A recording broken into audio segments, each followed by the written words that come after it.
नमस्कार, मैं हूं सुनील और आप इस समय देख रहे हैं खबर बिहार। खबर बिहार में बातें करते हैं बिहार और बिहार के साथ साथ देश दुनिया में क्या कुछ चल रहा है। तमाम खबरों से हम आपको कराते हैं अपडेट।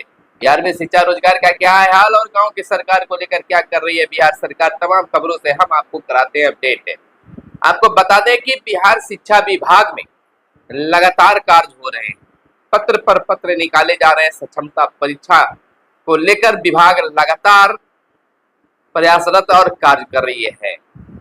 संभावित तिथि 10 मई को बिहार के नियोजित शिक्षकों की सक्षमता परीक्षा पार्ट 2 ली जाने की संभावना है और कहा गया है कि सक्षमता पार्ट 3 की परीक्षा लेने के बाद रिजल्ट आएगा और उसके बाद इन शिक्षकों का नए विद्यालय में पदस्थापन किया जाएगा। वहीं तेजस्वी कोई महान स्कॉलर नहीं है जो उनकी बात को हम लोग समझें और माने। तेजस्वी यादव के धर्म वाले बयान पर आया पूर्व सीएम सीताराम मांझी का पलटवार बयान। तो वहीं पीएम मोदी ने लोकसभा चुनाव की सबसे युवा उम्मीदवार शांभवी चौधरी को भी आशीर्वाद दिया। साथ ही लोगों से शांभवी को जीत दिलाने की अपील भी की। शांभवी चौधरी समस्तीपुर से एनडीए की उम्मीदवार हैं। दरभंगा की चुनावी सभा में पीएम मोदी ने मांगे वोट। तो वहीं सुन भाई सुन, देश की धुन ऑन 4 जून इंडिया गठबंधन इज कमिंग। तेजस्वी यादव का आया एक बड़ा नया गीत। मोदी जी आ रहे हैं तो अच्छी बात है। हम तो कह रहे थे डोनाल्ड ट्रंप और पुतिन को भी ले आते। पीएम मोदी के दरभंगा आगमन पर बोले तेजस्वी यादव। दूसरे मुद्दे पर भी मीडिया से की बातें। दरभंगा की सियासी जमीन से पीएम की हुंकार, कहा जब तक मोदी जिंदा है एससी एसटी और ओबीसी के आरक्षण पर कभी भी मैं खिलवाड़ नहीं करने दूंगा। वहीं सनातन धर्म के बहाने उफान पर सियासत। बिहार की राजनीति हुई गर्म। आरजेडी नेता तेजस्वी यादव ने सनातन धर्म पर जारी सियासत को लेकर पीएम मोदी पर किया प्रहार। पैरोल पर रिहा हो सकते हैं अनंत सिंह। मोकामा से पूर्व विधायक अनंत सिंह पैरोल पर हो सकते हैं रिहा। इलाज के लिए जाना चाहते हैं पटना से बाहर। वहीं विपक्षी दलों ने अपने जमाने में काम किए होते तो आज सवाल करने की जरूरत नहीं पड़ती। यह कहना है एलजेपी आर यानी कि चिराग पासवान का।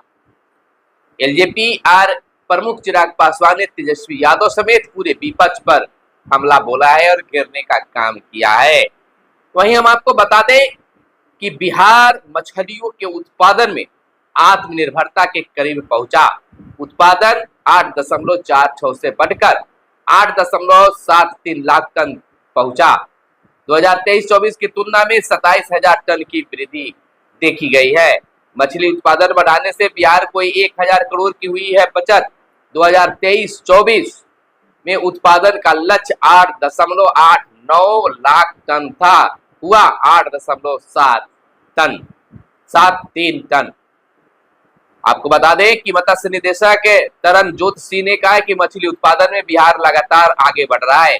प्रतिदिन परिस्थितियों में भी 2023-24 में 8.73 लाख टन मछली उत्पादन हुआ है। आने वाले वर्षों में मछली उत्पादन में और वृद्धि होगी। मछली उत्पादन से किसानों की आय बढ़ने के साथ ही रोजगार भी बढ़ रहा है। तो वहीं तीसरे चरण के लिए आज थम जाएगा प्रचार का शोर। पार्टियों ने झोंकी पूरी ताकत है।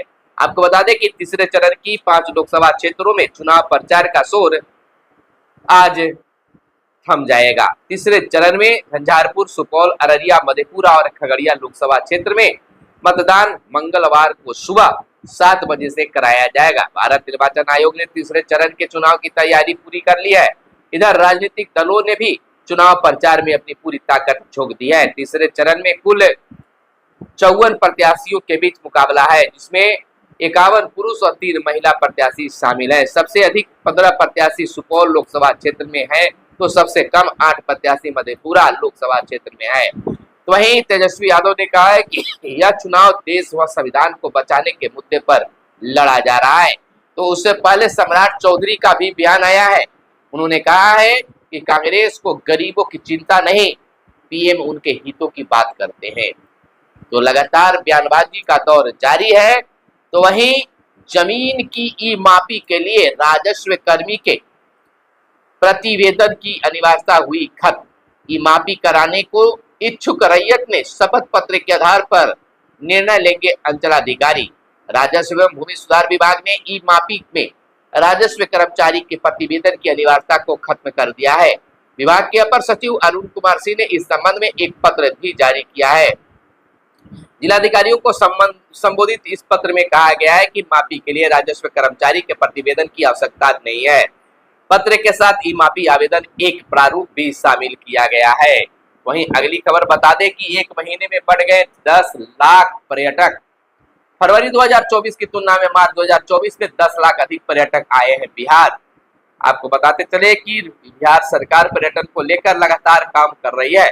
इसका असर भी अब दिखने लगा है। पिछले साल बिहार आने वाले पर्यटकों की संख्या में रिकॉर्ड बढ़ोतरी हुई है। पर्यटन को बढ़ावा देने के लिए सरकार ने नई पर्यटन नीति भी बनाई है। जनवरी 2024 की तुलना में फरवरी 2024 में 10 लाख कम पर्यटक बिहार घूमने आए थे। मार्च में सुधार पर हुआ और फरवरी की तुलना में 10 लाख अधिक पर्यटक बिहार आए। तो इस प्रकार से बिहार में पर्यटकों की खास सुविधा दी जा रही है। भविष्य पोर्टल से पेंशन भोगियों को सभी जानकारियां मिलेगी। केंद्र ने सेवानिवृत्ति कर्मचारियों की सहूलियत के लिए खास तौर पर लॉन्च किया है। आपको बता दें कि इसके कई फायदे हैं। पेंशन कोष की शेष राशि की जानकारी तुरंत प्राप्त की जा सकेगी।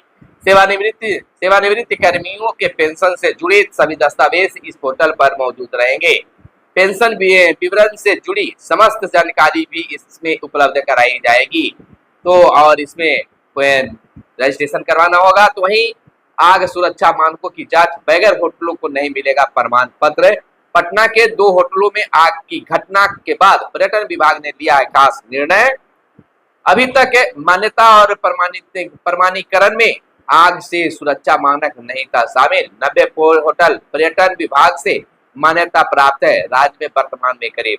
तो इस प्रकार से सभी सुरक्षा मानकों को पालन करना होगा होटल मालिकों को। आदेश विश्वविद्यालयों के बैंक खातों से रोक हटेगी। सरकार की बैठकों में शामिल होंगे विश्वविद्यालयों के कुलपति और रजिस्ट्रार। हाईकोर्ट में अगली सुनवाई 17 मई को होगी। मतभेद मिटा सभी बैठक में शामिल हो। कुलाधिपति का कहना है थोड़ी कड़ाई पर सभी विचलित हो गए। महाधिवक्ता ने कहा है विभाग को वीसी की बैठक बुलाने का हक नहीं है। विश्वविद्यालय के पक्ष में ये बातें कही गई।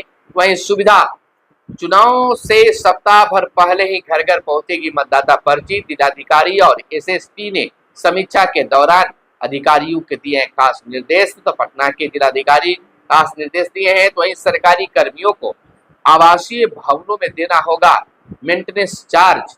शास्त्री नगर और गर्दनी भाग में बने बहुमंजिले आवासीय भवनों में रहने वालों पर यह नियम लागू होगा। वेतन से होगी कटौती। किराए से अधिक होगी मेंटेनेंस चार्ज की राशि। यानी कि जिस भवन में रह रहे उसको मेंटेनेंस भी बना के रखना होगा। बिहार में 558 मदरसों की होगी अब जांच में संबंधित मदरसों के आधारभूत संरचना, शिक्षकों और कर्मचारियों की संख्या, उनकी योग्यता, बच्चों की संख्या को भी देखा जाएगा। तो सरकार की नजर इस पर भी है। एकेयू में नामांकन शुरू, 31 तक मिलेगा मौका। 10 जून को होगी प्रवेश परीक्षा। परिणाम 15 को निकाले जाएंगे। 1 जुलाई से शुरू हो जाएगी नया शैक्षणिक सत्र।